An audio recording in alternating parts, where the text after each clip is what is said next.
सुबह के ना 9 बज रहे हैं। नहाना धोना तो हो गया, लेकिन मतलब मैं नहा ली हूँ और काम अभी बाकी है। झाड़ू लगा के मैं सिर्फ नहा ली हूँ और हस्बैंड और बच्चे स्कूल चले गए हैं। तो सोच रही हूँ ना, घर पूरा वैसे जो है कि तो फैला है, सिर्फ झाड़ू लगाया है मैंने और मेरी छोटी वाली बेटी भी उठ गई है। तो सोच रही हूँ पहले नाश्ता बना लूँ और खुद भी कर लूँ और उसको भी करा दूँ। और पराठा ना, सुबह में मैं रायता और पराठा बनाई थी, तो पराठा मुझे गरम गरम खाना अच्छा लगता है, तो इसलिए मैं ना अपने लिए गरम गरम पराठा बना रही थी। और फिर सोची कि पहले पराठा बना लूँ, खा लूँ, फिर बच्चे को भी खिला दूँ। उसके बाद से सब काम धंधा सफाई करके और फिर बच्चे को, बड़ी वाली बेटी को लेने भी जाना है स्कूल से, तो इसलिए मैं जल्दी जल्दी कर ले रही हूँ। और ये उधर खेलेगी नहीं, मैं उधर बाहर रहूँगी तो बाहर रहेगी और किचन में आऊँगी तो किचन में आएगी। तो फिर नीचे से इसको दिखता नहीं है कि मम्मा ऊपर क्या बना रही है, तो रोती है। तो फिर मैंने स्टूल पे खड़ा कर दिया कि लो, खड़े होके देखती रहो कि मैं क्या बना रही हूँ।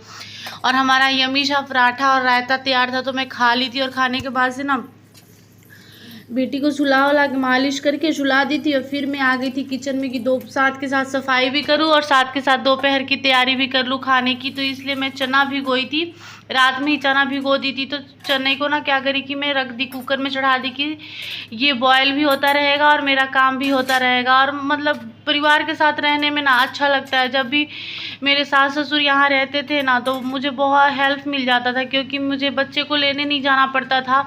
अब मुझे जाना पड़ता है लेने के लिए, तो और छोटा भी, एक बच्चा छोटा है, तो मुझे दिक्कत होती है थोड़ी। और जब एक शादी के साथ कुछ बहुत साल तक साथ में रह लो ना, तो फिर अकेले रहने का मन भी नहीं करता है। वही हाल है मेरा। मतलब पहले तो मैं साथ में ही रहती थी, अब मम्मी पापा कभी कभी गांव में रहते हैं, कभी यहाँ आते हैं। तो जब यहाँ आते हैं तो मुझे बहुत अच्छा लगता है। और मेरे बच्चे भी खुश हो रहते हैं, हमेशा हैप्पी रहते हैं कि दादा दादी आए हैं, चाचू चाची आए हैं। तो आएंगे, वो लोग भी आएंगे ही, मतलब अभी देखो कब आ रहे हैं। तो यहाँ पे ना मैं फिर क्या करी कि सब साफ़ सफाई कर ली। और ये जो सब्जी बचा था, रायता बचा था, आटा वाटा, ये सब मैं फ्रीज में रख दी कि ख़राब ना हो। और फिर मैं साथ के साथ ना सोची कि बर्तन भी धो लूँ।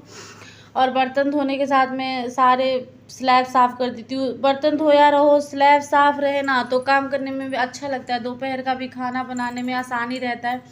और यहाँ पे मैं नहाई हूँ, लेकिन लग नहीं रहा होगा कि मैं नहाई हूँ, क्योंकि मैं सिर्फ नहा के और मतलब आ गई हूँ। क्योंकि काम उम करने के बाद फिर मैं एक बार दो बार नहाती हूँ मैं।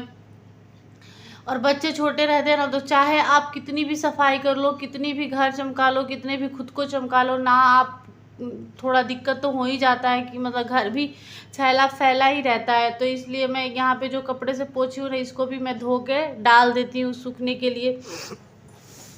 और आज तो मौसम ऐसा हुआ है कि लग रहा है कि बारिश भी होगा। बारिश ना हो जाए, बारिश होता है ना, पता नहीं कैसा मौसम है, कभी धूप निकल रहा है, कभी बादल छा रहा है, कभी धूप निकल रहा है, कभी बादल छा रहा है। और धूप भी निकल रहा है तो इतना तेज़ कि ऐसा लग रहा है कि शरीर जल जाएगा। फिर यहाँ पे मैं ऊपर से ही किचन साफ़ करती हूँ, क्योंकि रात में ना मैं डीप क्लीनिंग करके चूल्हा को उठा के मतलब अच्छे से रात को क्लीन करके सो जाती हूँ। क्योंकि सुबह में नाश्ता बनाओ, फिर दोपहर का लंच बनाओ, फिर रात का डिनर बनाओ, तो कितना भी सफाई करो फिर वैसे रहता है। इसलिए मैं दिन भर खाना पीना बनते रहता है और फिर रात को मैं एकदम से साफ़ करके चूल्हा वाला और सो जाती हूँ। तो इसलिए मैं यहाँ पे ऊपर से सफाई कर दी। फिर ये बारी थी कपड़े फोल्ड करने के लिए। कपड़ा फोल्ड करने में ना मुझे बहुत ज़्यादा आलस आता है। मैं कपड़ा धो के ला के चेयर पे रखती जाती हूँ। फिर एक दिन मैं इसको फोल्ड करती हूँ। अच्छा, मैं सोचती हूँ कि अगर रोज़ के रोज़ थोड़ा थोड़ा कपड़ा फोल्ड कर लिया जाए तो कम ही होगा, एक दिन मेहनत नहीं करना पड़ेगा। लेकिन पता नहीं क्यों इतना आलस आता है। सब काम कर लेती हूँ, लेकिन कपड़ा उठा के लेके आऊँगी और चेयर पे रख दूँगी। ऐसे बहुत लोगों के साथ भी होता होगा, किसके साथ होता है मुझे ज़रूर बताइए। फिर मैं यहाँ पे कपड़ा फोल्ड करके झूले पे रख दी थी और ये भी उठ गई थी। इसको तैयार व्यार करके फिर मैं चली गई थी लेने के लिए। और देखिए, मैं बोली थी ना, एक ही मिनट में इतना तेज़ धूप हो रहा है कि ऐसा लग रहा है कि शरीर जल गया। फिर मैं बच्चे को लेके आ गई थी। मिलते हैं नेक्स्ट वीडियो में। वीडियो अच्छे लगे हो तो लाइक करें, चैनल को